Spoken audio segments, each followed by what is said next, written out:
do ta themi që në krye të herës që veprimi i sotëm për të shpërndarë kuvendin, legislaturën e 10, është qartazi në kundërshtim me kushtetutën, është një veprim arbitrar që bie ndesh me bazën juridike, me bazën kushtetuese dhe që natyrisht të cënon funksionimin kushtetues të institucioneve. Kushtetuta e Republikës së Kosovës nuk ka asnjë boshllëk kushtetues për sa i përket rrethanave të shpërndarjes së kuvendit. Në kontekstin aktual, për sa i përket zgjedhjes së presidentit apo të presidentit të Republikës, Kushtetuta e Kosovës paraqet dy momente të shpërndarjes së kuvendit dhe natyrisht shpalljen e zgjedhjeve të parakohshme. Momenti i parë është sipas ligjit 86 paragrafi 6, kur pas nisjes së procedurës për zgjedhjen e presidentit të Republikës, edhe në raundin e tretë me pjesëmarrjen natyrisht e quorum, dështon zgjedhja e presidentit të Republikës qoftë me 61 vota për,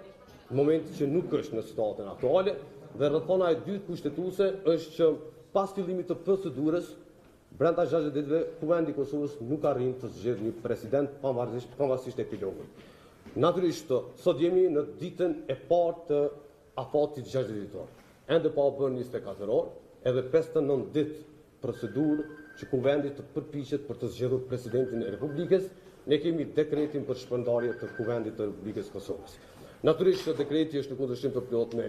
Kushtetutën e Republikës së Kosovës dhe përbën po ashtu një cënim të drejtë për drejtë të rendit kushtetues, për cilën padyshim siç ata dhe kryetarja e grupit parlamentar, ne do të drejtohemi gjykatës kushtetuese me kërkesë kundër këtij dekreti, si dhe me kërkesën urgjente për masë të përkohshme për të kufizuar efektet dhe pasojat e parikuperueshme dhe të pakthyeshme në një rrethon aktuale që pamundson funksionimin e institucioneve në mënyrë ligjore, kushtetuese dhe në përputhje natyrisht me vullnetin e dalë nga zgjedhjet e 28 dhjetorit.